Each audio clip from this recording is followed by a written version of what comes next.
예, 지난번에 이어서 큐티 세미나 잠깐만 하겠습니다. 지난번에는 이론을 배웠고 큐티는 하나의 말씀을 읽고 묵상하고 적용하고 실천하고 나눔까지 우리가 배웠습니다. 제가 한 예로 에베소 4장 28절 말씀으로 옛날에 도둑질한 것도 말씀을 드렸고, 근데 우리가 성경에 도둑질하지 말라 이렇게 돼 있는데 우리는 보통 도둑질을 돈이나 어떤 물건 이렇게만 생각하는데 눈에 보이지 않는 것도 사실은 우리는 도둑질하고 있습니다. 누구하고 나가 만났는데 대화하는 가운데 제가 굉장히 기분이 나빠졌어요. 그건 그 사람 나의 좋은 감정을 훔쳐간 겁니다. 반대로 또 그 사람이 나 때문에 기분 나빠졌다면 제가 그 사람의 좋은 감정을 훔친 거죠. 감정의 도둑놈. 아마 우리 가운데 감정의 도둑놈이 아닌 분이 누가 계실까 할 정도가 되지 않겠습니까? 남의 감정을 여러분 상하게 하지 마십시오. 내가 누구하고 약속을 했는데 열심히 갔는데 한 10분 늦었단 말이에요. 그럼 제가 그 사람의 10분 시간의 도둑놈이 된 거예요. 제가 이걸 큐티하고 그 후로부터는 누구하고 약속하면 반드시 약속한 시간보다 10분 전에 도착할 수 있게끔 계산하고 미리 출발을 합니다. 거의 늦지 않습니다. 그래서 우리는 감정의 도둑놈이 될 수도 있고 시간의 도둑놈이 될 수 있다는 것은 눈에 보이지 않는 것도 우리가 도둑질한단 말입니다. 어떤 사람은 열심히 수고를 했는데 마지막 단계에서 누가 그 수고를 채가는 사람이 있어요. 아주 얌치죠. 그건 남의 수고의 도둑놈 아니겠습니까? 우리도 그러지 말아야 되겠죠. 제가 또 이런 것도 한번 생각해 봤습니다. 마음에 어떤 일로 근심 걱정이 있어서 하나님께 열심히 기도를 했어요. 하나님께 맡겨드렸어요. 그랬더니 마음이 편안해지더라고요. 좀 더 시간이 또 지나니까 또 서로 근심 걱정이 돌아오는 거예요. 그러니까 내가 하나님께 기도를 맡겼는데 그 기도 제목을 내가 또 뺏어왔더라고요. 그래서 내가 또 고민하더라고요. 때로는 우리는 기도 제목의 도둑놈이 아닌가 이런 생각도 제가 해봅니다. 그래서 이게 에베소 4장 28절을 적용하다 보면 또 깊이 적용하면 또 뭐가 또 나올 거예요. 여러분, 눈에 보이지 않는 거 절대 훔치지 마시기 바랍니다. 남의 기분 상하게 하지 마십시오. 그리고 나서 이제 지난번에 나눔까지 했는데 그 다음에 5번째는 변화입니다. 큐티하면서 오는 변화. 우리가 적용과 실천을 통해서 자신이 변하는 모습을 경험하게 됩니다. 어떤 변화가 일어나느냐 하면 하나님과의 관계 회복이 됩니다. 이웃과의 관계 회복이 일어납니다. 또 자신의 내면의 치유가 일어납니다. 인격의 변화가 생깁니다. 그리고 영적인 통찰력과 분별력이 생깁니다. 영적 권위가 생깁니다. 그리고 마지막 6번째 습관으로 보면 하나님의 음성을 가려서 듣는 습관을 갖게 됩니다. 이 세상에는 수많은 소리가 들려옵니다. 대부분이 세상의 소리지만 간혹 거기에 하나님의 음성이 섞여 있기도 합니다. 들려오는 수많은 소리 가운데 하나님의 음성만 골라서 듣게 됩니다. 슬쩍 지어나가는 말 가운데도 많이 있어요. 어떨 때 우리가 설교를 들을 때도 그래요. 설교를 들을 때도 어떤 분은 뭐 사회에 대해서 말하고 뭐 사설 말하고 여러 가지 말하는데 도무지 하나님의 말씀이 어디 있나 의심할 때가 있어요. 그래도 어쩌다가 또 들려올 때가 있어요. 그래서 우리가 여러 음성이 들려오는데 하나님의 음성만 뽑아 들을 수 있는 영적인 분별력이 있어야 돼요. 이것이 키워지는 거예요. 자, 여러 악기가 모아서 콘서트, 오케스트라가 아주 연주를 합니다. 멋있는 화음으로 연주를 하는데 여러분 그 오케스트라 들으면서 그 속에서 바이올린 소리만 뽑아 들어봐라. 들을 수 있으세요? 보통 사람 잘 못 들을 거예요. 이게 바이올린 전문가만 그걸 들을 수 있다고요. 그것처럼 세상에 많은 소리가 들려오는데 거기서 하나님 말씀만 뽑아 들어봐라. 이거예요. 이것이 우리가 큐티가 생활하기 때문에 이것이 가능한 거예요. 가능한 거예요. 제가 지난주에 여러분들에게 큐티 책 6개월분을 오사카에 있는 일본 두라노 서원에 발주를 했습니다. 그래서 이제 8월 말 안으로 여러분 댁으로 주소 다 적어주셨죠. 그 주소지로 전부 배달이 될 거예요.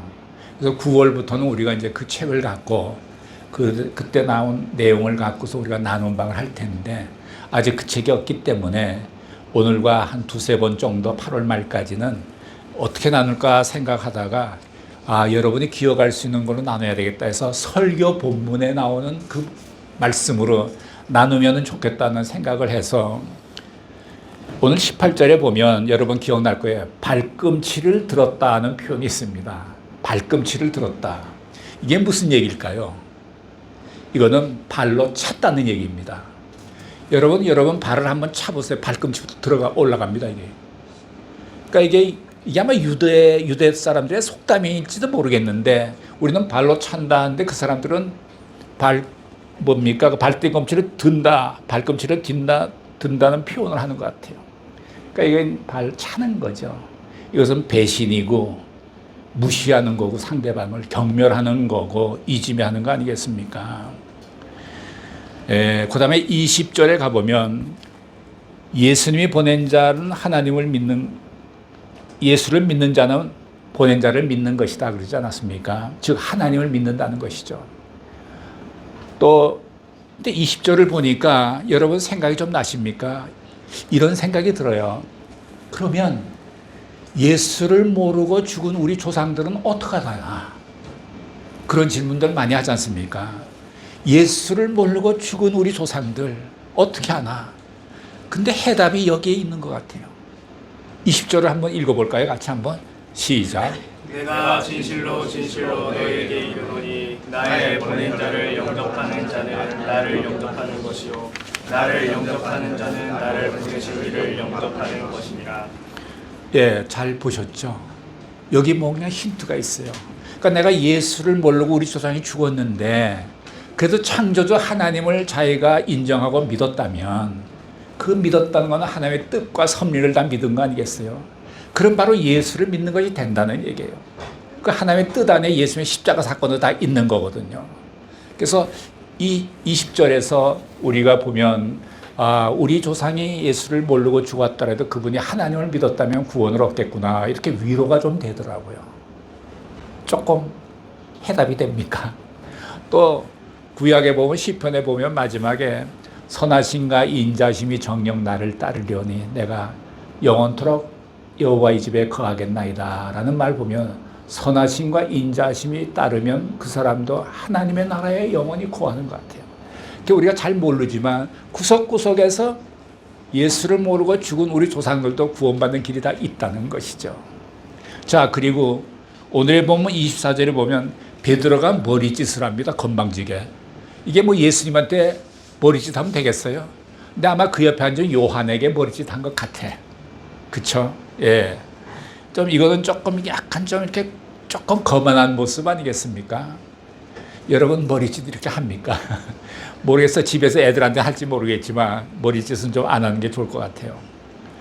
또 27절에 보면 사단이 가룟 유다 안에 들어갔다는 건 놀랍고도 큰 사건이죠. 근데 가만 보면 가룟 유다가 아니더라도 예수님은 십자가를 지시게 돼 있어요. 왜냐하면 바리새인들과 종교 지도자들은 이미 예수님을 죽이기로 작정을 했어요. 괜히 가룟 유다가 끼어들 필요가 없는 거예요. 그러니까 예수님이 안타까운 것이죠. 그래서 이렇게 해서 오늘 본문을 좀 이렇게 묵상을 좀 해본 거예요. 자, 다음은 여러분들 적용과 실천해야 되지 않겠습니까? 제가 이 발로 찬다는 거죠. 무시하고 경멸하고. 저도 그런 일 좀 꽤 한 것 같아요. 2008년도에 러브소나타를 하는데 동경 집회라는데 2만 명 집회인데 저기 일본에 있는 목사님들이나 웬만한 사람이 다 안 된다는 거예요. 5천 명 모이면 그것도 큰 건데 2만 명 집회를 어떻게 하는 거예요. 근데 그게 성공했어요. 그다음부터 그 사람이 오는데 내가 약간 무시하고 경멸하더라고요. 근데 지금도 후회해요, 그거를. 그래서 내가 이렇게 발로 찬 것도 있고, 제가 또 발로 채인 것도 없겠습니까? 있죠, 이제. 제가 한번 1990 몇 년인지, 그때 제가 이제 우리 온누리교회에서 부흥회를 했습니다. 유명한 목사님이 강사로 오셨어요. 근데 또 꼭 저보고 설교 전에 저보고 간증을 하려는 거예요. 10분간. 그래서 제가 간증자로 뽑혀갖고 간증을 했어요. 간증을 했는데 제가 이런 간증을 그 내용 가운데 하나가 있어요. 예수를 영접했더니 모든 것이 새로워지는데 몸의 세포 하나하나까지 새로워지더라고. 제가 이렇게 간증을 했거든요. 그 다음에 강사 목사님이 강단에 올라가서 말씀하신데 첫 번째 말씀이 방금 그 간증하신 분 그 내 말씀은 이해는 하겠는데 우리 몸의 세포 하나까지 새롭게 된다는 것은 그렇지 않습니다. 이렇게 말한단 말이에요. 그러니까 한 2, 3천 명 모이는 사람 앞에서 나를 발길질하는 거예요. 제가 아주 얼마나 시험에 들었는지 몰라. 그래서 제가 이 목사님이 고린도 후서 5장 17절에 나오는 그런즉 그리스도 안에 있으면 새로운 피조물이라 이전 것은 지나갔으니 보라 새 것이 되었다. 이 말씀을 믿지 않는 거 아니야? 이런 생각이 들더라고요. 참 그 무서워요. 그러니까 그날 메시지한테 성령이 떠났는지 아주 헤매더라고. 그러니까 우리 하 목사님 답답해서 나중에 다시 올라가서 또 설교했어요. 그러니까 이 말씀을 강단에서 믿지 않으면 문제가 생겨요. 그래서 저는 이제 그다음부터 그분이 또 유명하니까 잘 나옵니다. 이렇게 텔레비도 말이죠. 설교자로. 그 사람만 나오면 제가 애들한테 있는데 저 사람이 말이야 나를 언제 이렇게 자꾸 얘기하는 거예요. 그 나중에 내가 이러면 안 되지. 그 다음에 제가 좀 변해갖고 그 사람을 축복하기 시작했어요. 축복하기 시작했어요. 언젠간 또 이렇게 내 옆에 앉는 경우도 생겼어요. 우리 하 목사님 추도 예배 가는데 저는 통역자고 그분은 설교자인데 내가 또 옆에 앉았어. 그거 보니까. 그래서 그동안 축복 기도해서 아무런 앙금이 없어갖고 감사하다 생각했어요. 자, 여러분들 혹시 발로 찬 적 있습니까? 발로 채인 적 있습니까? 이거를 우리가 이제 묵상해 보는 거죠. 그리고 우리 머리짓 하는 그런 교만한 짓은 하지 말아야 될 것 같고, 그래요. 이 가로 유다가 은 30을 받고 예수를 팔았는데 우리가 잔머리를 굴려가면서 우리는 돈을 탐하지 않나, 이런 것도 한번 적용할 필요가 있어요. 그래서 이 적용에는 3P의 원칙이 있다 그랬죠. 개인적, 퍼스널, 구체적, 실제적, 프랙티컬, 가능한 것, 파시블, 3P의 원칙에 따라서 우리는 이 적용하고 실천해야 된다라는 것입니다.